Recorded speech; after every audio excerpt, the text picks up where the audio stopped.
This is Audible. Le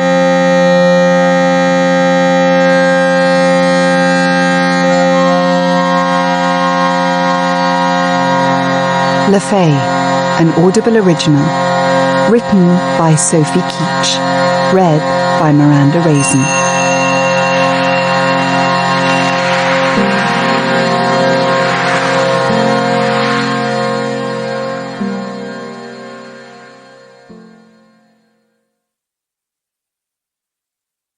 Unlike Tintagel and her insistent roaring sea, there was little to wake a person in Camelot.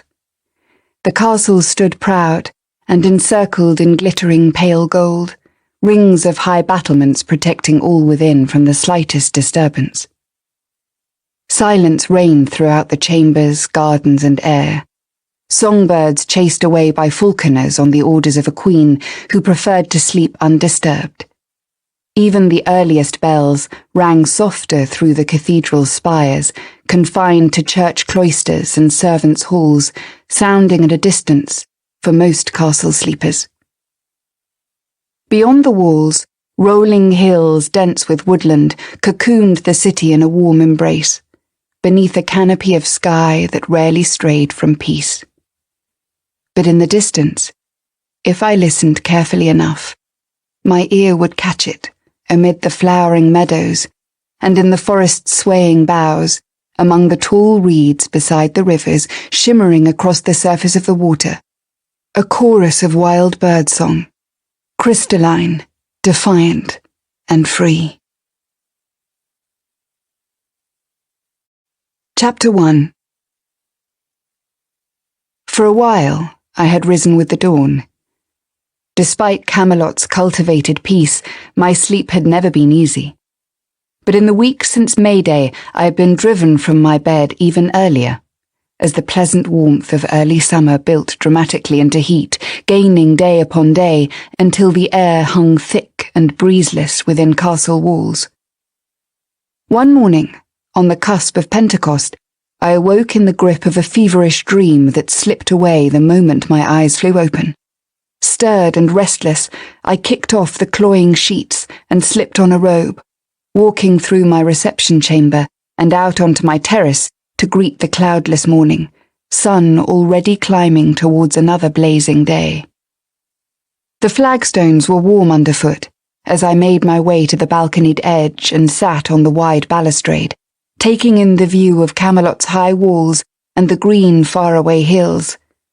Below, a secluded grove of castle gardens descended in stepped layers, cropped grass and flowered borders shaded by quince and plum trees, beginning to fruit with midsummer's sudden advance.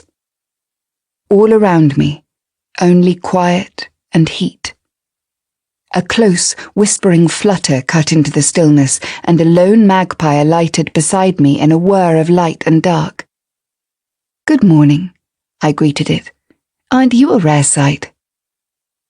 The bird hopped closer, flight feathers iridescent in the sun, shades of blue-black and green-edged with flashes of violet, like a dancing night sky. It regarded me with a keen inquisitiveness, and I looked down to see the gold coin I wore on its long, slim chain glinting with my movements. I laughed and lifted the pendant aloft, the magpie following its gleam. "Of course, the shining thing. No doubt you would steal it away if you could." The prioress at St. Bridget's used to say magpies were unholy. I looked up as Alice appeared on the terrace, dressed in cornflower linen, her hair freshly braided in her usual fishtail plait. In her hand, she held a pair of gardening shears. The bird cawed in protest and flew off, landing a few feet away on a wooden arbor. Alice cast critical eyes over the terrace, along the potted rows of herb shrubs, fruiting bushes, and medicinal flowers she had planted and cultivated before taking her shears to a crowd of stiff blue irises. I slipped off the balustrade and went to her. I remember, she used to refuse to look the abbess's pet magpie in the eye. She and our queen would have rather got along. Alice smiled, snipping with care. "Speaking of which, our day.